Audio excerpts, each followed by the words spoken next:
There is a moment that arrives quietly in a person's life, long before anything changes on the outside, when the inside begins to feel unsettled. Nothing is technically wrong. Life is functioning. Responsibilities are being met. Yet something no longer fits. What once felt sufficient now feels strangely inadequate. This is not confusion, and it is not ingratitude. It is what I would call a divine disturbance, a restlessness placed there by God Himself. Psychologically, we are wired to seek stability. The human mind prefers predictability, familiarity, and routines that reduce uncertainty. So when this inner agitation begins to rise without an obvious cause, we instinctively try to suppress it. We distract ourselves. We spiritualize it away. We tell ourselves to be content. But spiritually, this is often the first sign that God is preparing to expand you. Before He changes your circumstances, He changes your capacity. And capacity is not increased through comfort. It is increased through tension. Think about how growth happens in every domain of life. Muscles grow by resistance. Intellect grows by questions. Character grows by pressure. In the same way, spiritual enlargement begins with dissatisfaction, not with what God has done, but with how small your current container has become. The restlessness you feel is not rebellion against your life. It is alignment with your future. Many people mislabel this season as burnout or loss of passion. But burnout drains energy. Divine restlessness sharpens awareness. You are more alert. You are more sensitive to wasted time. You begin to notice when conversations repeat themselves without depth. You feel impatient with routines that once kept you busy but no longer move you forward. This is not arrogance. It is discernment waking up. Philosophically, this moment exposes a profound truth. Fulfillment is not about possession, but purpose. When your soul begins to outgrow your environment, no amount of external comfort can quiet the internal signal. God allows this tension because if He were to bless you without first unsettling you, you would protect the old structure instead of making room for the new one. You would ask Him to fit the miracle into your current life rather than allowing your life to be reshaped around the miracle. This restlessness often comes with questions you cannot yet answer. Is this all? Why does this feel incomplete? Why am I no longer satisfied with what used to excite me? These questions are not threats to faith. They are invitations to maturity. Faith that never questions never grows. And growth is required for what is coming next. Notice something important. God rarely explains this stage. He does not announce it with clarity. He allows you to feel it before you understand it, because if He explained it too early, you would try to manage the process instead of surrendering to it. The restlessness forces you to seek, to reflect, to pray with honesty rather than habit. If you ignore this season, you will try to medicate it with noise, activity, or compromise. But if you listen to it, it will recalibrate your values. You will begin to prioritize depth over speed, alignment over approval, obedience over comfort. That is how God prepares a person for something big, not by rushing them forward, but by making where they are no longer tolerable. So if you feel unsettled right now, do not assume something is wrong with you. Something may be awakening in you. The discomfort is not the enemy. It is the evidence that your current life can no longer contain what God is preparing to release. Pay attention to the restlessness. It may be the first whisper of a breakthrough that requires a bigger you. Once this inner restlessness has begun to do its work, another pattern often follows, one that confuses many sincere believers. Instead of things becoming easier as you move toward obedience, they become harder. Resistance increases not in the areas where you are careless, but precisely where you are faithful. You commit to prayer and distractions multiply. You decide to act with integrity and complications arise. You step forward in faith and suddenly the path feels heavier than it did before. This is not coincidence, and it is not failure. Psychologically, resistance is often interpreted as a warning sign. We are conditioned to believe that if something is right, it should flow smoothly. But that assumption belongs to convenience, not to growth. In reality, resistance is one of the most reliable indicators that you are pressing against a boundary. And boundaries only appear when you are moving beyond your previous limits. If you were staying where you were, there would be no friction. Spiritually, increased resistance often signals that your obedience is no longer symbolic, it has become consequential. When your actions begin to carry weight, they begin to threaten existing structures. Some of those structures are external systems, expectations, and even people who were comfortable with you staying predictable. Others are internal habits, fears, and identity narratives that relied on you remaining small. Resistance arises because something old is being challenged by something new that is trying to emerge. This is where many people misinterpret the moment and retreat. They assume that opposition means God is closing a door, when in fact it often means the door is being guarded. If what you are moving toward had no value, it would not be contested. Easy paths rarely lead to transformative destinations. Friction is not proof of misalignment, it is often proof of significance. There is also a subtle emotional test embedded in this season. Resistance exposes your motivations. Are you obeying God for outcomes or for alignment? Are you committed only when it feels rewarding or when it feels costly? When obedience no longer produces immediate affirmation, it begins to refine your character. It shifts you from transactional faith to relational faith. You stop asking, "What will I get?" and begin asking, "Who am I becoming?" Philosophically, this resistance reveals an important truth about change. Every meaningful transition threatens stability before it produces clarity. The mind prefers familiar discomfort over unfamiliar growth. So when resistance appears, your instinct is to negotiate with the past. You consider reverting to old patterns that felt easier, even if they were limiting. But what you call ease may simply be stagnation in disguise. Notice something else. Resistance often arrives suddenly and disproportionately. Problems feel exaggerated. Delays feel intentional. Misunderstandings multiply. This intensity is not designed to stop you, but to reveal whether you are anchored or merely enthusiastic. Enthusiasm collapses under pressure. Conviction deepens through it. God allows resistance to reveal the difference, not to him, but to you. This is also the stage where discernment becomes essential. Not every closed door is opposition, and not every struggle is divine resistance. But when hardship appears directly connected to your obedience, when it arises specifically after alignment rather than compromise, it deserves careful interpretation. Sometimes the question is not, "Why is this so hard?" but "Why is this being resisted at all?" If you push through this stage with humility and steadiness, something changes internally. Resistance that once intimidated you begins to clarify you. You stop expecting affirmation from the environment and begin drawing strength from purpose. You become less reactive, more focused, and more grounded. And in that shift, you quietly cross a threshold from being called to something to being ready for it. So when resistance rises in the very place you are trying to do what is right, do not rush to retreat. Pause, reflect, strengthen your resolve. What stands in your way may be standing there precisely because what lies ahead is worth protecting. And often, the presence of resistance is not a sign to stop. It is the confirmation that you are finally moving in the right direction. As resistance intensifies and obedience becomes more costly, another unsettling experience often emerges, one that feels deeply personal. People begin to disappear from your life, not through conflict or dramatic confrontation, but through quiet distance. Conversations become shorter, familiar connections lose warmth, emotional access closes without explanation. And what makes this stage especially painful is that you did not choose it. God did. Psychologically, humans are relational creatures. Our sense of stability is often tied to shared history. When those bonds shift, the mind interprets it as rejection or failure. You replay conversations, search for mistakes, and wonder what you could have done differently. But this pruning is rarely about error, it is about alignment. Not everyone who walked with you is equipped to walk with what you are becoming. Spiritually, this stage reveals a hard truth. God values destiny over familiarity. When something significant is approaching, he often rearranges your environment before he releases the outcome. Because if the environment remains unchanged, the blessing becomes compromised. Influence shapes identity, voices shape decisions, and God in his wisdom removes access before misuse becomes possible. This removal often happens without explanation because explanation would invite negotiation. If God announced every relational shift in advance, you would try to preserve connections that no longer serve your growth.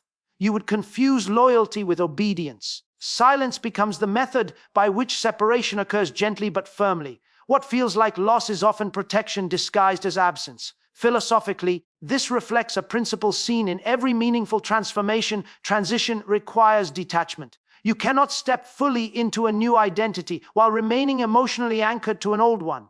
Some relationships sustain not by purpose, but by shared limitation. They survive because neither party grows beyond the version of themselves that first connected them. When growth begins, distance becomes inevitable. This is where guilt often enters. You feel selfish for changing. You question whether growth has made you proud or ungrateful. But maturity is not abandonment, it is evolution. Growth does not dishonor the past, it acknowledges it while refusing to live there. God does not remove people to isolate you, but to ensure that your next season is not crowded with voices that cannot carry its weight. Notice that these separations are rarely hostile. There is no betrayal, no explosion, just a gradual fading. That gentleness is intentional. It allows both sides to adjust without unnecessary damage, yet the pain remains real because what is ending is not just a relationship, it is an identity tied to that relationship. You are not only losing people, you are losing a version of yourself that existed with them. This is also a test of trust. Will you cling to what feels safe, or will you trust God enough to walk forward without familiar support? Many people delay their breakthrough because they refuse this pruning. They hold on to relationships out of fear of loneliness, not realizing that loneliness in transition is often temporary, while stagnation is permanent. In this season, God often replaces quantity with clarity. You may find your circle shrinking, but your conversations deepening. Fewer voices, but greater resonance. Less noise, but more direction. This is not regression, it is refinement. Before God expands your influence, He simplifies your inputs. Emotionally, this requires courage. You must resist the urge to chase people who are meant to fade. You must allow space where there used to be closeness. And you must learn that not every ending requires closure. Some endings are complete simply because growth demands it. So if you are experiencing unexplained distance right now, do not panic. Do not force reconnection. Do not assume rejection. Trust the pruning. God is making room. What feels like subtraction is actually preparation. And often, the relationships God removes are not a punishment, but a sign that your next season requires a clearer, quieter, and more focused you. After relationships begin to shift and your environment grows quieter, something unexpected often happens inside. Old patterns return. Thoughts you believed were resolved resurface. Temptations you thought you had outgrown knock again. Fears you conquered years ago suddenly speak with familiar voices. And this is the moment many people misunderstand. They assume they are regressing. They assume the progress was an illusion. But in reality, this is often the final negotiation before change becomes permanent. Psychologically, the mind is designed to preserve identity. Even unhealthy patterns feel safe when they are familiar. When transformation threatens to redefine who you are, the subconscious attempts to restore equilibrium. Old behaviors reappear not because they are stronger, but because they are losing relevance. What once ruled you now seeks permission. And that distinction matters. This stage is not about strength versus weakness. It is about authority. Patterns only return when they sense displacement. If they still had control, they would not need to announce themselves. Their sudden reappearance is evidence that the internal hierarchy is changing.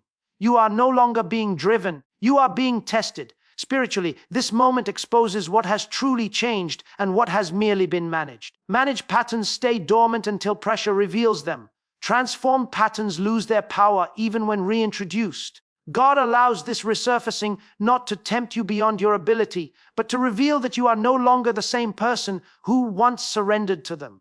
The temptation feels familiar, but your response is different. That difference is growth. This is why the return often feels strangely weaker, yet more persistent. The pull is there, but the satisfaction is gone. The habit no longer delivers what it once promised. The fear still speaks, but it lacks authority. This dissonance is uncomfortable because it exposes the lie that comfort and freedom are the same thing. What once soothed you now feels empty. Philosophically, this reflects a deeper truth about human change. Transformation is not the absence of old impulses, but the loss of their control. Expecting growth to eliminate temptation is unrealistic. Growth repositions temptation. It moves it from command to suggestion, and that shift is subtle but decisive. This is also the stage where self-sabotage often attempts a final stand.